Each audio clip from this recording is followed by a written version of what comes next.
Hey gang, and War Eagle. It occurred to me that I've done quite a few videos now for the Patreon page and for the White Rocket video feed eventually that are oriented toward science fiction and TV, movies, comics, that sort of thing. But I ran a poll yesterday to see what you're most interested in that I do, and with only 2 people voting, which was a little disappointing, but with only 2 people out of my patrons voting so far, Auburn football got both votes, and I've neglected that angle. And I got to thinking, well, what could I talk about that would be appealing to the folks that are more in the other stuff. And I thought, well, you know what? We just added 2 new non-conference games coming up in the next few years. And so I thought, you know what I'll do is I'm going to go through all the non-conference games that we have coming up, that Auburn has coming up in the next few years that we know about right now, and just sort of break them down. Like, what do I know about them? Is there any interesting stories I can tell you that maybe you don't know or remind you of that you do know? And what's our record against those teams, and just some interesting factoids that I could throw together. So this is another one of my little, probably end up being 20 to 30 minute videos. But in this one, we're going to talk about Auburn's non-conference or out-of-conference teams that we will play beginning in 2017 and running through 2024, because that's as far as we know right now. So let me get a little juice. Okay. By the way, dig the new threads. I like this shirt a whole lot. I was down in Sylacauga this past weekend for a funeral, very unfortunately. But as we passed through Birmingham, we stopped at the Galleria in Hoover, or River Chase as they prefer, and went into the store that has Auburn and Alabama stuff, because I just don't get down there very often, and it was my only opportunity. Mira got some stuff she liked. We got Maddie a shirt. Amy didn't get anything, but I got this, and I just love it. It's long sleeve, Under Armour, blue, with the nice AU logo. It's kind of like the short sleeve version I've got with the stripes on the back, but long sleeve, very nice and snug and warm. Everything Under Armour makes is so good. I'm pretty sure this is Under Armour. It should have like the little UA logo right here, but they don't. But I'm pretty sure this is Under Armour. So anyway, all right, so let's break it down. Let's look at what's upcoming for Auburn starting in 2017, this fall. I'm recording this. If you're watching it later, I'm recording this on March 15th, 2017, right after 2 of these games have just been announced. So here we go.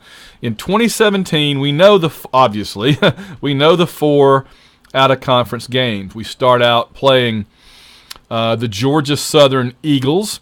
Auburn is currently 1-0. Now, I'm going to give you the record as best I could find it. Some of these were very easy to find Auburn's record against. Some of these I had to do some digging and research. But I'm trying to give you added value here, so I did all my research ahead of time to try to give you the best information. So Auburn starts out playing Georgia Southern, and we are 1-0 against Georgia Southern. Last year was Coach Tyson Summers' first season there. They are now, as of 2014, they are now FBS, or as some of us still call it, 1A. They moved up in 2014. They are a Sun Belt Conference team. And the next couple of years, they are also playing LSU, Clemson, and Arkansas. So give it up for Georgia Southern. I believe they famously played Florida a couple of years ago. So I think we know how that turned out. So Georgia Southern, I mean, if they keep this up, they're going to be asking to join the SEC as team number 15 one of these days, because they certainly play an SEC schedule. At least they try to. So you got to be very careful about them. Now, last I saw, they ran that sort of option running game. I believe that's them, right? And are very dangerous. So that was Paul Johnson's old team, I believe, before he went to Georgia Tech. So that's not a given, and you got to be very careful to avoid that opening day upset. Have the Michigan Appalachian State curse have happened. So that's Georgia Southern. Then, of course, in I guess week 2, we go to Clemson. Oh, let me tell you what our record is against Clemson. Auburn's record against Clemson currently stands at 34-14-2. 34-14-2. Now, we know this is the first time we will be going to Clemson Stadium since 2011. And 2011, coincidentally, was also the game where they beat us for the first time since, I want to say, 1952. I know it was early in the Eisenhower administration, maybe 54. Somewhere in the early 50s was the last time Clemson had beaten Auburn before 2011. Of course, we all know how close that 2010 game was. I would argue that the Clemson game in 2010 was the closest we came to losing that entire season. I mean, the Alabama game, obviously, we came from behind and we were leading at the end. The Oregon game was tied when we kicked the field goal, but and there were a few others. But the Clemson game, if that receiver had caught that pass that slipped off his fingers, we lose, right? The Kentucky game, we kick a field goal at the very end. But the Clemson one was the only one where the other team had the ball. Like all these other games, it seemed like we had the ball at the end and we made the plays. Cam and others made the plays that needed to be made to put us in position to win. The Clemson game was the one where we actually needed the other team to mess up. It was not in our hands. And they missed the touchdown pass, and then they missed the re-kick on the field goal. So we were extremely fortunate to beat them in 2010. They beat us in 2011. We haven't beaten them since 2010. So it's time to get that done up there in Clemson. Our third out-of-conference game for 2017 will be the Mercer Bears. Mercer's a little school down in Macon, Georgia. Our record against them, believe it or not, is 11-0. We've actually played Mercer 11 times. I got to think that most of those were way back in the day, but we've played them 11 times. They are in the Southern Conference. In other words, they are 1AA or FCS, Football Championship Subdivision. And I thought this was interesting. Mercer plays their football in something called, let me straighten my hair here. Mercer plays their football in something called the Football and Lacrosse Complex. So hats off to Mercer for putting football on the same level as that great, huge American sport, lacrosse. Okay. If we lose to Mercer, we'll be losing to a team that says we are a football and lacrosse school. This is interesting. Georgia Southern and Mercer. This is stuff I dug up in my research for this video for you guys. Georgia Southern and Mercer both were playing football before World War II. And like many schools, they suspended football during World War II. But both Mercer and Georgia Southern didn't pick it back up, right? When the war ended, they quit playing. It was quite a few years. I noted, but I forgot. I mean, I saw it, but I forgot what year Georgia Southern picked it back up. I want to say like not till 1971 or something. Mercer waited all the way until 2013 to pick back up football after stopping it in World War II. So it makes me wonder what kind of traumatic experience did Mercer have to do with World War II that they just couldn't play football anymore until 3-4 years ago. That's amazing. So they've just started playing it back again. Good for you, Mercer. And since we haven't played them since 2013, then by the powers of deduction, or something like that, I'm going to say that those 11 wins over Mercer all came before World War II. Hey, how about that? I figured it out. Okay. Our fourth out-of-conference game in 2017 this fall will be the Louisiana Monroe or Ulm Warhawks. Now, I love the name Warhawks. I mean, I know we're obviously not the War Eagles. We say War Eagle. But it's neat that the Warhawks will be playing the team that says War Eagle now that they are no longer the Indians. Do you think that their battle cry is Warhawk? No, probably not. This is the team formerly known as the Northeast Louisiana Indians, or NELA. But now they are the Ulm, Louisiana Monroe Warhawks. They play in FBS. Certainly, they are a Sun Belt team like Georgia Southern. In recent years, get this. I kind of knew this, but I'd forgotten, right? You see these things happen over the years and you don't put it all together. But Louisiana Monroe, over the years, has actually beaten Kentucky, Mississippi State, Alabama, famously, and Arkansas. They've never beaten us. We're 10-0. But they've played all those teams and beaten them. And in future seasons, Louisiana Monroe will also be playing Florida State, Southern Miss, and Texas A&M. So you got to give Louisiana Monroe credit for their scheduling. Okay, moving ahead to 2018. In 2018, of course, we open up the season in Atlanta again. I'm very excited because many of you know where I am the first weekend of every season, Labor Day weekend. I am at Dragon Con. It combines two of my great loves, right? Auburn football is starting out that weekend most years, and lately a lot of years in Atlanta. So I get to go see them.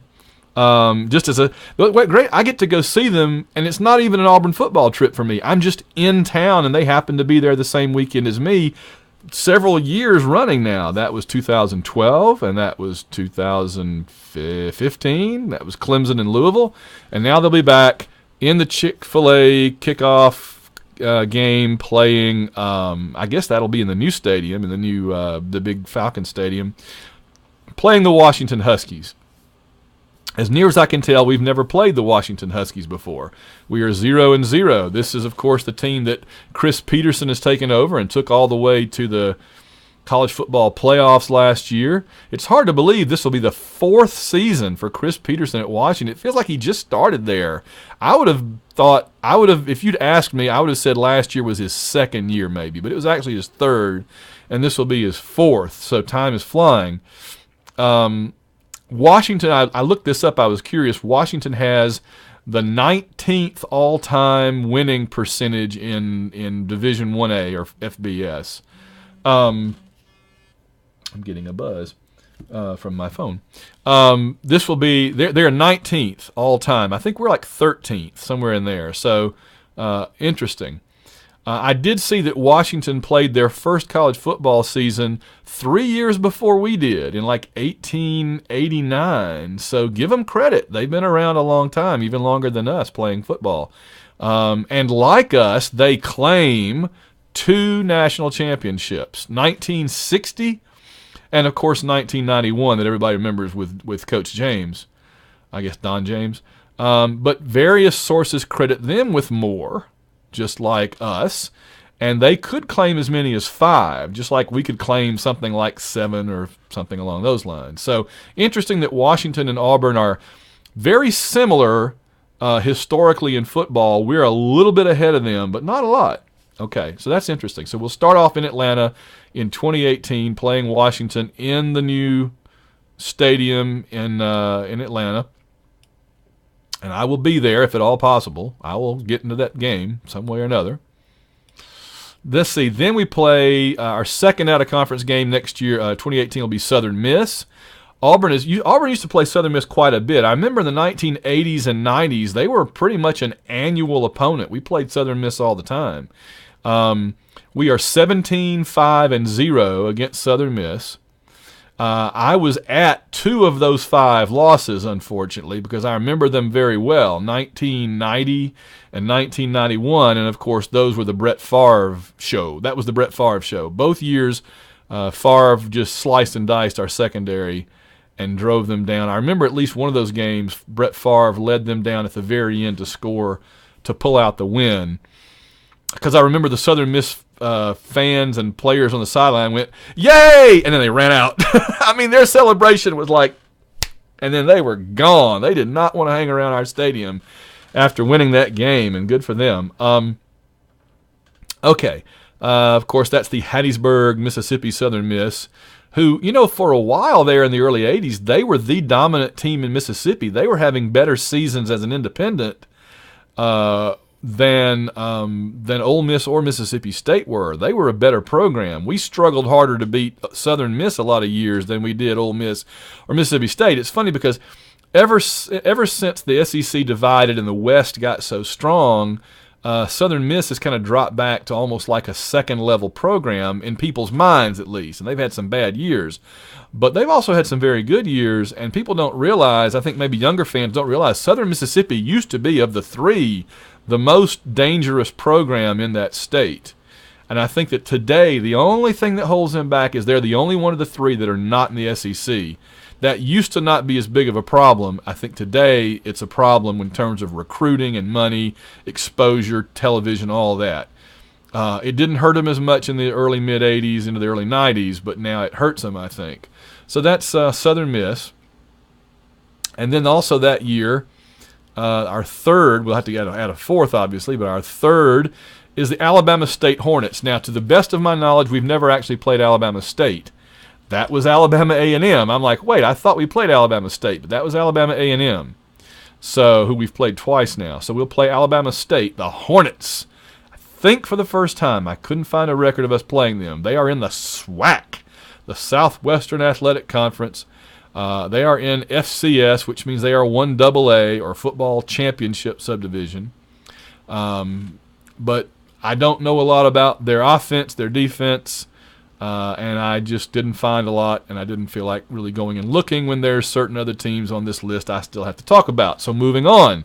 2019. Woo! Now it gets a little interesting, too. We continue our tour of the Pac-12. Right, over the years, we've played Washington State. We've played Oregon in a bowl. We'll be playing Washington in the kickoff game. I feel like we've played at least one other Pac-12 team recently, but I can't remember who it might be. But at the beginning of 2019, we welcome in. We go out to Jerry World in Arlington, Texas, to play the Quack Attack, the Oregon Ducks, in the Cowboys Classic in Arlington, Texas. Auburn is, of course, a very famous 1-0 against Oregon. I think we all remember that night, January 10th, 2011, when Wesley Byram put that ball through the uprights after Mike Dyer got us down to almost to the goal line. So Willie Taggart has just taken over as Oregon's coach. We have to think they'll be better than they have been the last year or two. But how much better by 2019, that remains to be seen. So we'll see. But Oregon, I mean, once we start getting a little further into the future, it's hard to predict who the coach will be on these teams or what kind of offense they'll be running. But you got to think Taggart will still be there, and they'll be building a different kind of program than the one that their last two coaches had going. And in a way, I'm kind of disappointed because I liked how Oregon played. I liked that there was a team that pushed the envelope further than anybody else in terms of pace and in terms of just trying to run up the score. It was always fun to watch Oregon. And so I hope that maybe we'll get something like that from Taggart, but that's not really his style, so we'll see. Also in 2019, we just yesterday added the Tulane Green Wave. Yes, we will be welcoming in Tulane. Here's an interesting and sort of horrifying statistic because Tulane used to be in the SEC. They were in the SEC from 1932 to 1966. They're one of those teams like Sewanee, like Georgia Tech, that just decided they could do better, and they probably all regret it now. Honestly, I'm surprised that Vanderbilt never did what Tulane, Sewanee, and Georgia Tech did. You know, I've always been surprised Vanderbilt didn't find an excuse to leave. But here they are, still in the SEC. Good for you, Vandy. So here's the thing that's shocking about the Tulane-Auburn series. The Auburn-Tulane series currently stands at 14, 17, and 6. So, yes, we currently have a losing record to Tulane. They used to not be that bad, and we used to not be that good there for a while. I believe we played Tulane a lot maybe in the 1960s and 70s, right before my time. So they probably had a decent team, and we were bad a lot of those years. So that's probably what's going on there. Of course, it may go back even further than that. Their coach is Willie Fritz, and they must have had to drop another team they were going to play in 2019 because I looked them up. And their conference schedule already has 4 teams on it. They're playing Georgia Tech, Duke, Army, and FIU in 2019. So I wonder which one of those. I'm imagining probably FIU they've dropped to add Auburn, which gives Tulane an out-of-conference schedule of Georgia Tech, Duke, Army, and Auburn. That's not an easy row to hoe for a team like Tulane. But anyway, that should be a win, hopefully. That's all we know about 2019. 2020. We know our 2 teams are Southern Miss, again 17-5-0, although that'll be 18-5-0 hopefully, and Alabama A&M. Now we've already played Alabama A&M twice, and of course in the last few years, and of course we are 2-0 against Alabama A&M. So those are the only 2 that we know for 2020. I'm trying to think. Let me think about this for a second. We rearrange things. I want to say, what keeps happening. Here's what keeps happening is we keep adding these one-off games in domes, right? Like we added Washington 2018. We added Oregon 2019. I feel like we already played Clemson at home last year, right? Okay, so Clemson, that series is mercifully done, but because we keep adding these one-off games, sometimes they fill an open spot, but sometimes they create an open spot. So playing Oregon in 2019, I believe we had to push I want to say that originally our game with Cal, our series with Cal, started in 2019 and we pushed it to 2021. Then we got another team I'm about to get to and we pushed it again. So we keep shuffling and rearranging, and who's to say that that the rearranging is done? It may not be. But anyway, so that's 2019. 2020, Southern Miss and Alabama A&M. I said that, okay. 2021, we play at Happy Valley against the Penn State Nittany Lions. Interesting. We are 1-1 against Penn State, but both games were bowl games. This 2021 at Penn State game will be our first true on-campus, out-of-conference road game since this year's Clemson game coming up. Right? And in 18, 19, and 20, we don't play a road game. We play some neutral site games, okay? So playing in Happy Valley in Pennsylvania in 2021 will be our first true out-of-conference road game since Clemson 2017. The last time we played Penn State was in the Capital One Bowl. I don't think it was the Citrus Bowl. I think when we played Michigan in 2000, it was the Citrus Bowl, and by 2002 it had become the Capital One Bowl. I was at that game. We played and we beat Penn State 13-9. That was the Ronnie Brown show.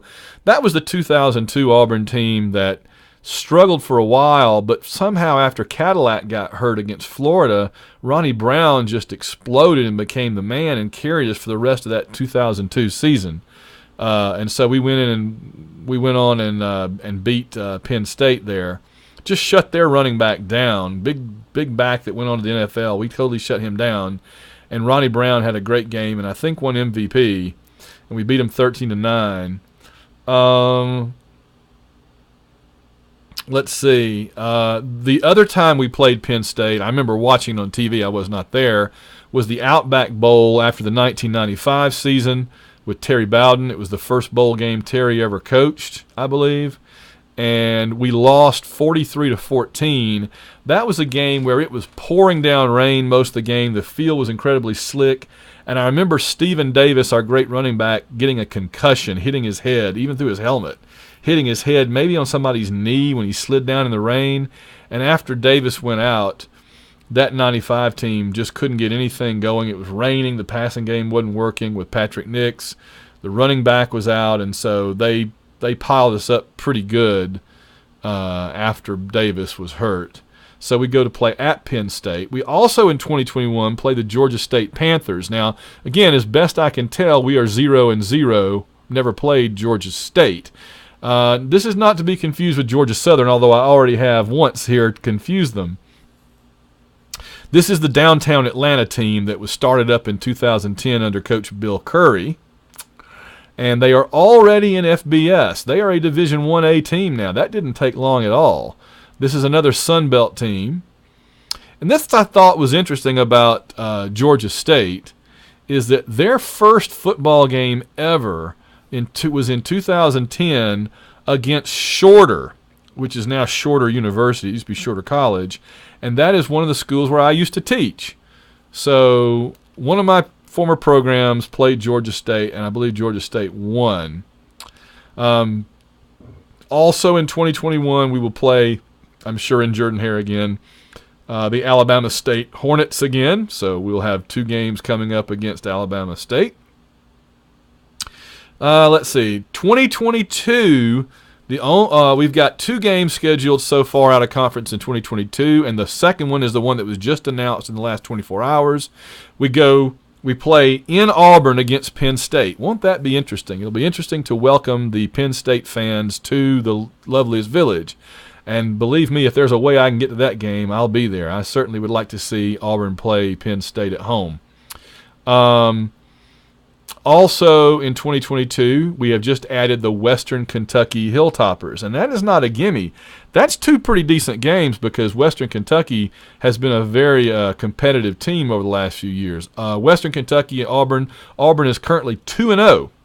I don't know when it was. I have no recollection of us ever playing Western Kentucky. Maybe one of them was in the last 20 years, but I don't remember that. I may have blanked it out. But, I mean, by 2022, who knows who their coach will be, who knows what players they'll have, who knows what offense they'll run, and it's a one-off game as far as we know so far. There was no mention, just like with the Tulane game, there was no mention of a second game later or anything like that. So, Western Kentucky 2022. Now, the only other thing that we know is the opponent that keeps getting pushed back. And so I'll wrap up with our last one here, the last one we know of, in 2023. That's 6 seasons from now. In 2023, Auburn plays in California against the Cal Golden Bears in Berkeley. We are 0-0 as far as I can tell against Berkeley. We've never played them. Start saving up now for this trip. I'm going to start putting a few bucks aside here and there to pay for a trip out to San Fran and Berkeley. One of my nephews actually lives out there now, has a cool job. Hopefully he'll still be out there come 2023, and we can go out and visit him and go see the Auburn and Cal game. You can't predict anything about this game. It's too far in the future. In fact, I'll say something when I get to the next one and the last one here in just a second. But I'm looking forward just to playing Cal. I'm looking forward to playing in San Francisco. It just seems like a really neat trip for the players and for the fans, and so I'm very much looking forward to that. And we'll wrap up with this one. 2024, believe it or not, we know a team we're going to play 7 years from now. Man, scheduling is crazy. In 2024, Auburn welcomes Cal, Berkeley, or California, the Golden Bears, into Auburn. And again, we don't know anything about this game, the players, anything, because, think about this, the seniors that will play in the Cal game in 2024, the seniors for Auburn that will play in the Cal game in 2024, they will sign their letters of intent in February of 2021, which means they are currently, I calculate, I'm not great at math, I calculate that the seniors on that team are currently in 8th grade. Okay, that means any freshmen who play in that game are currently in 5th grade. So hopefully Gus and Lindsay are out scouting 5th graders, because we may need them to contribute against Cal in 2024. And redshirt seniors that will play in that game are currently freshmen in high school. So all the players we currently have now, all of them, including all of our signees, unless they take the Brandon Cox plan and are still around, okay, all of our players that are currently on the team, including the ones we just signed, will no longer be on the team. I mean, think about this. If we do end up getting Joey Gatewood next February, he will be long gone by the time we go out to play Cal. That's just so amazing to think how far out that is when you think about scheduling a game like that. So, all right. Well, that's a half an hour, give or take a minute. And hopefully you got a kick out of seeing all the various interesting teams that will be playing out of conference the next few years. And what I'd like is maybe in the comments here, you can note who we're not currently scheduled to play out of conference that you wish we would either pick back up or play for the first time. I mean, I've always said I kind of like to play Oklahoma, and then, boy, I got my wish in the bowl game and kind of regretted how things played out there. And, of course, Notre Dame, everybody wants to play Notre Dame. It's like Kentucky in basketball. Everybody wants them on the schedule just to have that team on your schedule. But especially when they're not good and you can take a shot at them. But if there's certain teams that you guys are interested in us playing, then note it in the comments. And, of course, don't forget at Van Allen Plexico on Twitter, Van Allen Plexico on Facebook. Don't forget to listen to the AU Wishbone. I'm figuring if you're interested in this and you're a patron of mine already and you're an Auburn fan, then you're probably already a faithful listener to the AU Wishbone. But if not, it's on iTunes. Just look up AU Wishbone or at auwishbone.podbean, podbean.com. Okay? All right. And it's also on the War Eagle Reader and also on the War Eagle Sports Radio Network. So you can listen to us all the time, John and me. I would have done this with John, but A, the video connection thing is a big pain, and 2, I'm recording this in the middle of the day when he's probably at work. I'm on spring break, so I just want to go ahead and bust this video out for you guys while I had the chance. We'll try to get John on for some two-way videos for patrons in the weeks ahead. Okay? So one more time, I really appreciate all of our patrons. Nicholas, David, Mark, Dave, Michael, Bill, and Joey. You guys, really, I can't thank you enough for keeping the lights on in the palatial White Rocket and Wishbone Studios. War Eagle, everybody, and we'll see you guys down the road. My time is up. We thank you for yours. War Eagle.